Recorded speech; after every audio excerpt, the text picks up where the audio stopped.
एक जिला कलेक्टर जिनका नाम मनोज सिंह होता है, वह एक चाय की टपरी पर रुकते हैं।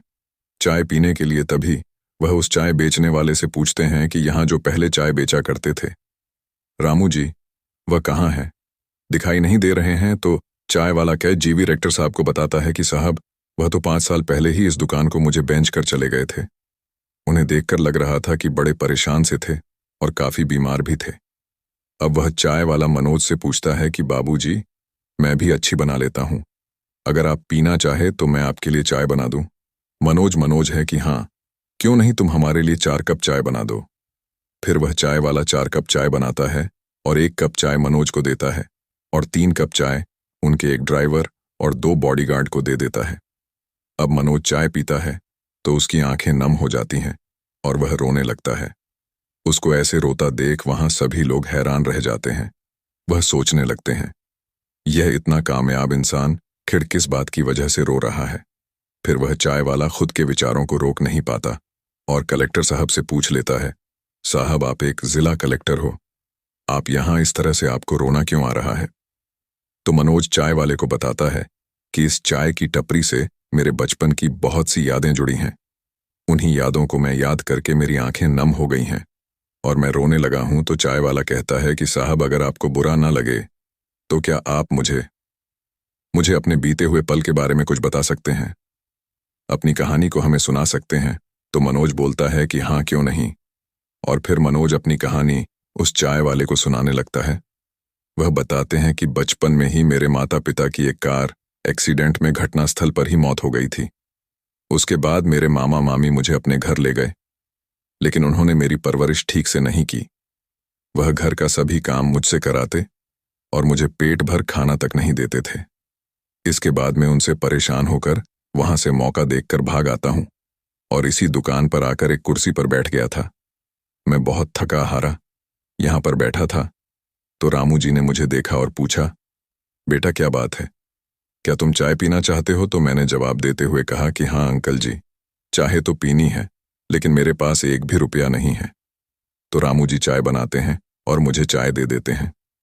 थोड़ी देर बाद फिर वो मुझसे पूछते हैं कि बेटा, क्या तुम्हें बिस्कुट खाना है? मैं फिर से वही जवाब देता हूं कि कल बिस्किट तो खाना है, पर मेरे पास रुपए नहीं है। रामू जी फिर मुझे भी एक बिस्कुट का पैकेट खाने के लिए दे देते हैं। रामू जी मुझे बिस्कुट खाता देख कहते हैं कि देखा, तुम बहुत भूखे लग रहे हो, मेरे पास थोड़ा खाना भी रखा है, अगर तुम खाना चाहते हो तो खा लो। उसके बाद मैं बढ़िया से पेट भर के खाना खा लेता हूं।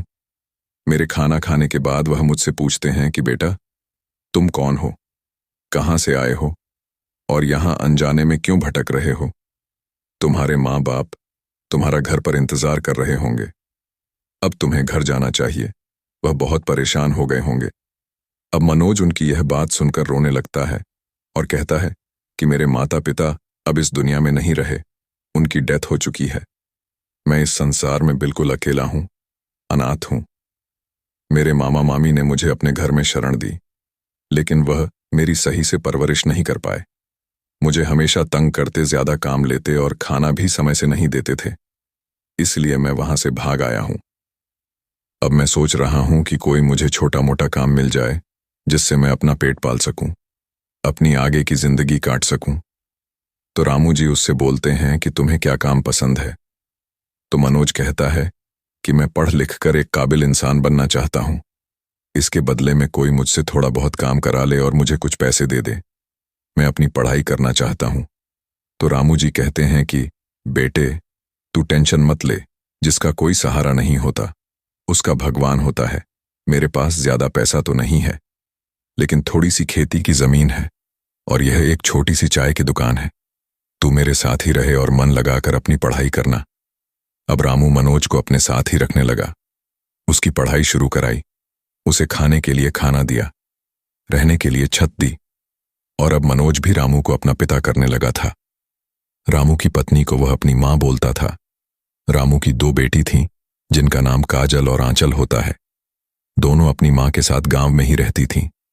अब ऐसे ही समय बीतता गया। मनोज स्कूल से आता और अपने पिताजी की दुकान पर उनका हाथ बटा के लिए चला जाता, तो कभी घर जाकर घर का कुछ काम करवा देता था।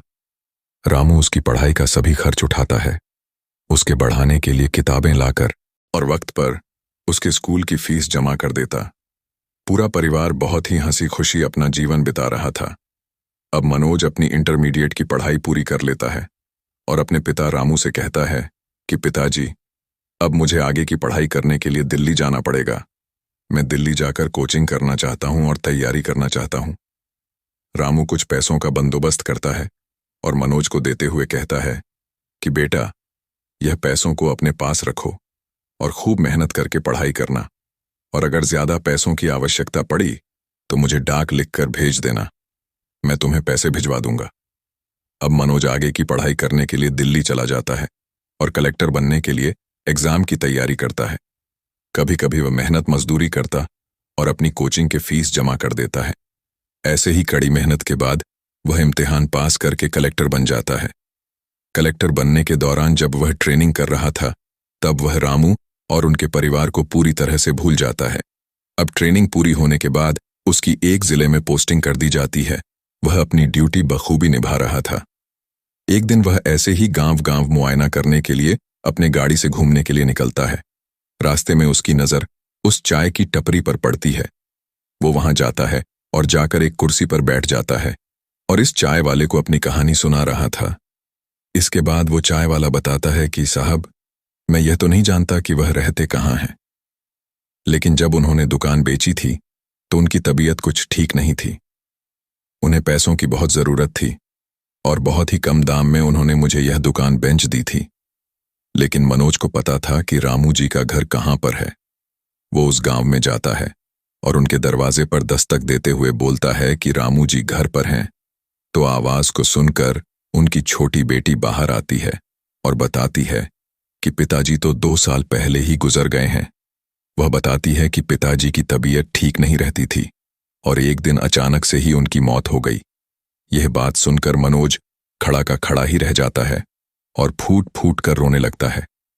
उसके रोने की आवाज को सुनकर रामू की बड़ी बेटी काजल भी बाहर आती है और मनोज को देखने लगती है और फिर भागकर कमरे में जाती है और एक फोटो को अलमारी से निकालती है जो उसके पिता ने उन्हें दिया था और कहा था कि यह जो फोटो में है, यह तुम्हारा भाई है, बाहर पढ़ाई करने के लिए गया है।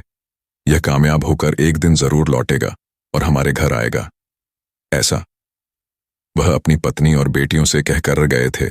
उस फोटो को वह बाहर लेकर आती है और कभी मनोज को देखती है तो कभी उस फोटो को देखती है। फिर वह पहचान जाती है और बोलती है कि आपका नाम मनोज है न? तो मनोज कहता है कि हाँ बहन, मैं वही मनोज हूं जिसे तुम्हारे पिता ने बचपन में पाला था और मैं कभी कभी घर आया करता था। मेरा ज्यादा समय स्कूल और दुकान पर ही गुजरता था। अब उसके बाद वह दोनों बहनें भी रोने लगते हैं और अपने भाई से गले मिलकर यह तीनों भाई बहन जोर जोर से रोने लगते हैं। अब रोने की आवाज सुनकर रामू की पत्नी, जो गाय का दूध निकाल रही थी, वह सब काम छोड़ती है और दौड़कर बाहर आती है। वह मनोज को देखते ही पहचान जाती है क्योंकि मनोज को उन्होंने अपने हाथ से खाना खिलाया था। वो उससे कहती है कि बेटा मनोज, तू वापस आ गया है। तो मनोज रोते हुए कहता है कि हाँ माँ, मैं वापस आ गया हूं। फिर मनोज अपनी माँ और बहनों से बैठकर बातचीत करने लगता है।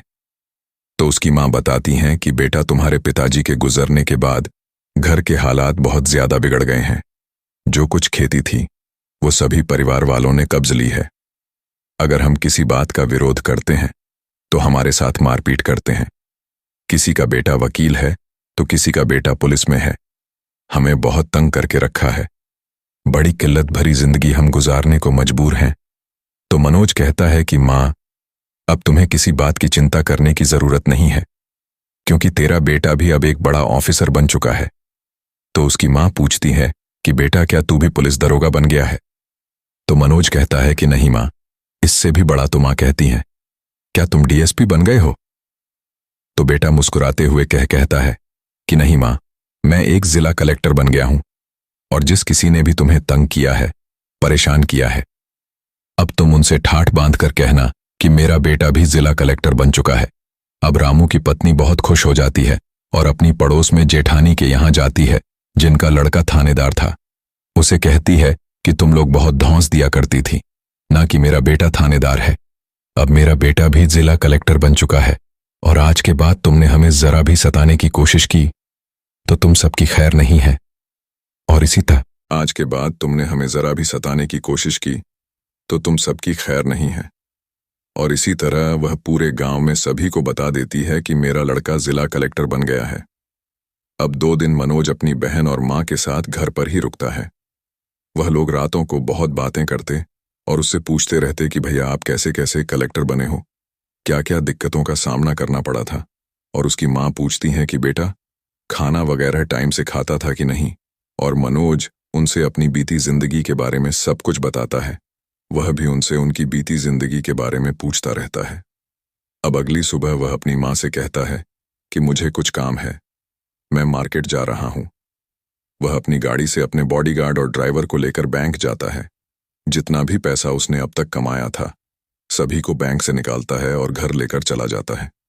सभी पैसों को वह अपनी माँ के चरणों में रखते हुए कहता है कि यह पैसा मैंने अब तक कमाया है। इतना ज्यादा पैसा और अपने बेटे का उनके प्रति प्यार देखकर वो रोने लगती है। रोते हुए वो कहती हैं कि बेटा मनोज, अगर कोई हमारा सगा बेटा भी होता तो वो भी हमारे लिए इतना सब कुछ नहीं कर पाता। तू तो फिर भी पराया है। इस पर मनोज कहता है कि माँ बस चुप हो जाइए, इससे आगे अब कुछ मत बोलिए। कौन कह रहा है कि मैं पराया हूं? मैं आपका अपना बेटा हूं। और फिर दोनों माँ बेटे गले लगकर रोने लगते हैं। अब मनोज की माँ पैसे को अलमारी में रख देती है और अपने खर्चे में इस्तेमाल करने लगती है। ऐसे ही वक्त बीतता गया। मनोज भी अपनी ड्यूटी पर रहता और जब भी उसे कोई छुट्टी मिलती वह मौका देखकर अपनी माँ के घर मिलने आ जाता। अब कलेक्टर साहब की दोनों बहनों की शादी की उम्र हो गई थी तो वह अपनी माँ से कहता है कि मैंने काजल और आंचल के लिए 2 लड़के देख रहे हैं। दोनों अच्छी पोस्टिंग पर हैं, बढ़िया ऑफिसर हैं। अगर आप कहें तो मैं यह रिश्ता आगे बढ़ा दूं। तो माँ कहती हैं कि बेटा अगर अच्छे लड़के हैं तो तुम यह रिश्ता पक्का कर दो और इन दोनों बहनों की शादी कर दो। अब मनोज उन दोनों लड़कों को खबर भेजता है कि मेरी 2 बहनें हैं, अगर तुम शादी करना चाहो तो अपने घर बात कीजिए और हमें जवाब दीजिए। तो लड़कों की फैमिली वाले मनोज की बहनों को देखने आते हैं और उन्हें दोनों बहनें पसंद आ जाती हैं। फिर मनोज उन दोनों की शादी बहुत ही धूमधाम से कर देता है। ऊंचे खानदान में उनकी शादी हुई थी तो दौलत शोहरत की कोई कमी नहीं थी और लड़के भी पढ़े लिखे अच्छे थे। तो आंचल और काजल की जिंदगी बिल्कुल सेट हो चुकी थी। अब मनोज अपनी माँ को गांव से लेकर अपने साथ ही शहर ले जाता है। जहां कहीं भी उसकी पोस्टिंग होती है वह अपनी माँ को साथ ही रखता। दोनों माँ बेटे बहुत खुश थे और एक सफल जीवन बिता रहे थे। मनोज की माँ कहीं बाहर जाती तो उन्हें देखकर सभी लोग बड़ी इज्जत देते और उनका मान सम्मान करते कि यह कलेक्टर बाबू की माँ है। वक्त ऐसे ही गुजरता गया। एक दिन मनोज की माँ की तबीयत कुछ बिगड़ जाती है और वह सोचती है कि मैं अब बूढ़ी हो चुकी हूँ, मुझे मनोज की शादी करा देनी चाहिए। उसका ख्याल रखने के लिए एक बहू घर में आनी चाहिए। शाम में जब मनोज घर आता है तो उसकी माँ कहती हैं कि बेटा मेरी ख्वाहिश है कि मेरे जीते जी तू अपनी शादी कर ले। मैं तुझे दूल्हा बनते देखना चाहती हूँ, अपनी बहू और अपने पोता पोती को देखना चाहती हूँ। मनोज अपनी माँ की ख्वाहिश के मुताबिक अपनी माँ की पसंद की लड़की से शादी कर लेता है। अब मनोज और उसकी पत्नी और माँ तीनों एक साथ मिलकर अपना खुशी खुशी जीवन बिताते हैं। साल भर में ही भगवान उन्हें एक बेटी की खुशी भी देता है। उनके घर में भी बच्चे की रौनक आती है। वो लोग अब बहुत खुश थे। दोस्तों, कहाँ मनोज की जिंदगी में पहले उसके माता पिता की डेथ हो जाती है, वह अनाथ हो जाता है, लेकिन बाद में भगवान की कृपा और अपनी कड़ी मेहनत से एक जिला कलेक्टर बना और अपने परिवार को भी फिर से पा लेता है। तो दोस्तों, यह थी मनोज कलेक्टर की कहानी, जहां एक चाय बेचने वाले ने एक नाथ बच्चे का पालन पोषण किया और चाय बेच बेच कर उसे पढ़ाया। फिर बाद में कलेक्टर बनने के लिए दिल्ली भी भेजा। बेटा वहां से कलेक्टर बनकर आता है, लेकिन उससे पहले ही उसके पिता की मृत्यु हो गई थी। आपको कहानी जरा भी पसंद आई हो तो हमारे चैनल को सब्सक्राइब कर लीजिए।